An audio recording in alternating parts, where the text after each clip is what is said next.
Hello, and welcome to Evolve Finance. I am honored you chose my tool to manage your personal finances and want to say thank you.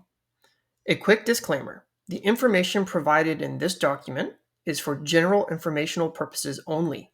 It is not intended to provide legal, accounting, tax, investment, financial, or other advice. I am not a financial professional, and I encourage you to consult with a professional. Now, let's jump into setting this up quick and easy. When you first open up the document, you'll want to go up top and select Enable Content. When you select Enable Content, a pop-up will happen asking you to make this a trusted file or a trusted document. Select Yes. What this does is it enables the automation that is within the template, and you'll want that. Note, the financial dashboard is not filled out currently, but will become filled in as we set up the other tabs. Let's go to the income and expense tracker. We will fill out this tab moving from left to right. So let's start with income. I've already provided a couple examples. So let's say you work a job where you get paid bi-weekly. And you can, of course, change the dates and income and amount. But let's fill this in. Let's say you get paid $1,500 bi-weekly.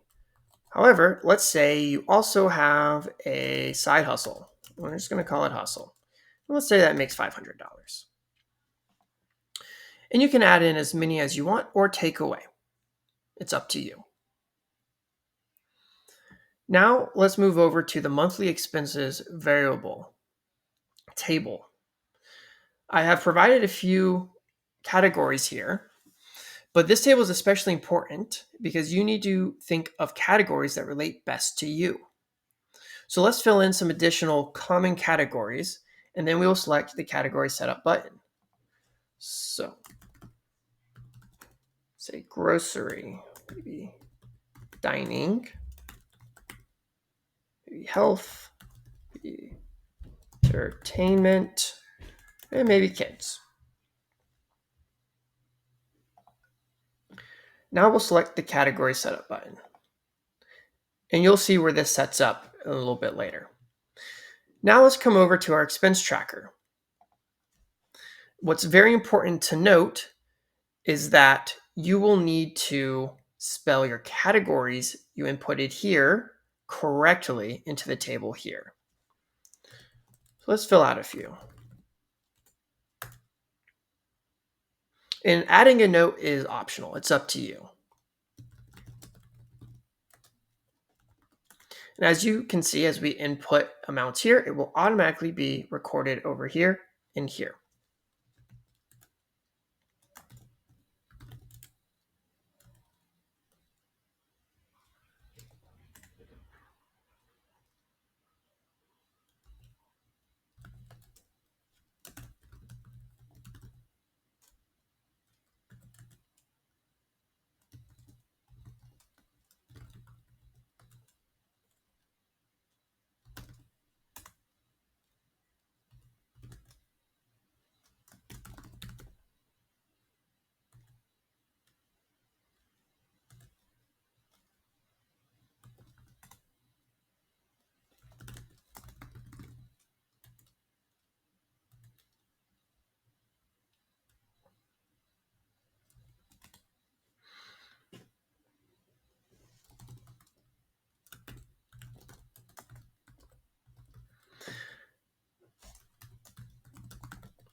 On the notes, I typically like to use it for inputting, if it was a large expense, noting what it was, which card I used, whether a credit card or a debit card, just makes it easier for tracking. Okay, so you get how this works. You input it here, again, spelling categories correctly, which is very important so that it can automatically track and populate correctly over here and here. And again, if you think of additional categories later and you add them in here, just remember to hit the category setup button again. This way we'll ensure that it populates correctly throughout the rest of the workbook. Now we will move to monthly expenses fixed table. Think of these categories as your reoccurring monthly bills, like rent or mortgage or utilities. Important, this first item here called non-monthly is a calculation of all of your non-monthly expenses broken down into a monthly cost, so that way you are already saving or planning for them when the expenses due. This is a proactive approach to help you, and I recommend that you leave the item in there, but ultimately it's up to you. So let's fill in a few here. Rent, say the first. Say it's 900 and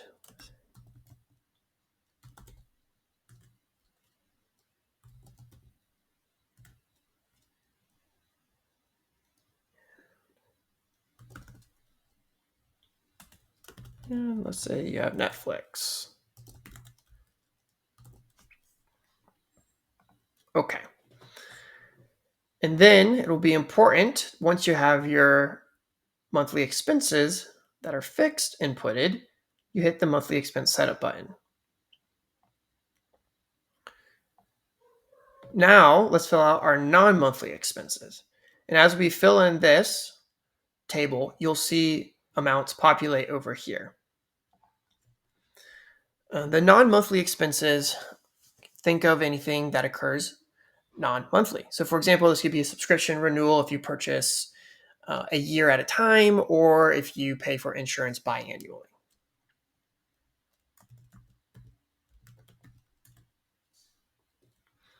Let's say this is June 15th. The amount, let's say, important to note here is if you pay for something biannually, make sure you put in the yearly cost. So if your biannual is $50, be sure to put in 100 to capture the year. So as you can see, as you put it in here, monthly savings to cover, it'll cost you, or you'll need to save $8.33 every month to cover the amount of $100 that will hit June 15th.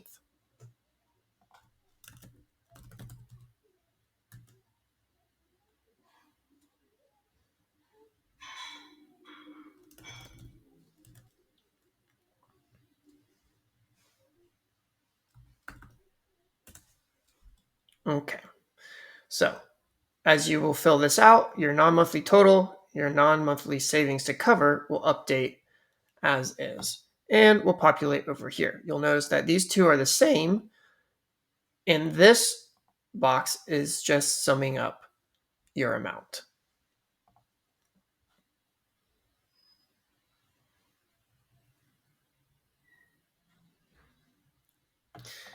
Now, last but not least, let's fill out our category spend saver here. So when you select the category setup, it's going to input your categories here. At the end of the month, you're going to capture all of your expenses. And to do this automatically, all you need to do is click this button here. So for example, let's say it's the end of the month. We're going to hit select this button, and it's automatically going to pull over the numbers that are automatically being calculated over here. And now at this point, we can go over to our financial dashboard, and you're going to see that this has been filled out automatically. It's pulled in your income, your expenses, how much you have remaining, and it's going to give you a breakdown both by amount and by percentage. Now, at the end of the month, we're going to come over to our budget history, and it's going to be important that you record your monthly outcome. So our income for the month was $3,500. $3,500. Our expense, $2,365. And what was our month result? $1,135.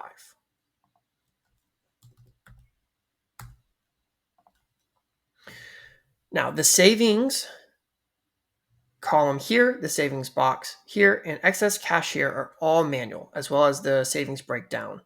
This is going to be on you to input your savings. So let's say we have 2,000. right? So the table here will correlate to the chart over here. The savings here will help calculations elsewhere. And the excess cash is any cash you may have that is not being allocated to somewhere and is optional, again, for you to fill in. Now, it'll be important to spend some time thinking about your savings breakdown. So, for example, you have $2,000 in savings, but maybe 1,000 of it is for emergency. Let's say you're planning to take a trip. 500 is going towards your trip, or maybe you're saving up to buy a big item. So we'll just call it big item. And 500 is going towards that. This way you can have a clear understanding of what your savings is going towards. And it's just for you to take time to think about. Now, let's go back to the financial dashboard. Here you're going to notice that almost all of this is filled out, except for a few items. Your total debt and your total investments are not filled out, which will be covered in later videos. And the ideal is not filled out here. So this table here is for you to create a budget that operates off of allocating every single dollar. And it's up to you to fill it in if you choose to budget this way. So for example, let's say your on target budget is to save $500. And then you'll notice that it's the highlight has gone away. So, and that your allocation to go, again, remember the idea is to allocate to every dollar, has been adjusted accordingly. So let's say your giving is $100. Well, now you're over budget and it is going to remain highlighted red. However, let's say your investments was you wanted to invest 500. Well, you're under budget and the highlight has then disappeared. And then you'll, as you fill out this table, if you come over here, you'll notice that these bars start to fill out to give you a clear picture. These two charts here are relating to your fixed as well as your variable breakdown to give you a quick visual of where is the most of your money going towards. So in this example here, you can see that rent is 26% of my income if the monthly total income was $3,500. Just a quick note and reminder, if there are categories missing in the expense variable or the expenses fixed column, you'll just need to come into the income and expense tracker and select the category setup or the monthly expenses setup, depending on which category is missed. Lastly, let's say we're at the end of the month. We will go back to the income and expense tracker. We're going to select the reset button. The reset button will clear the expense tracker. But remember, be sure to capture your expenses so that way at the end of the year, you can see your averages and have a history of how you did and where your money is going. So let's select the reset button now. As you can see, it disappears. Okay, this is the end of the quick startup video. If you have questions, refer to the Evolve Finance Budget Startup Guide, which is a Word document that is included when purchasing the template, or feel free to message us on social or email us, and our contact information is in the guide. I'll see you all in the next videos where we'll cover the rest of the tabs. Thank you.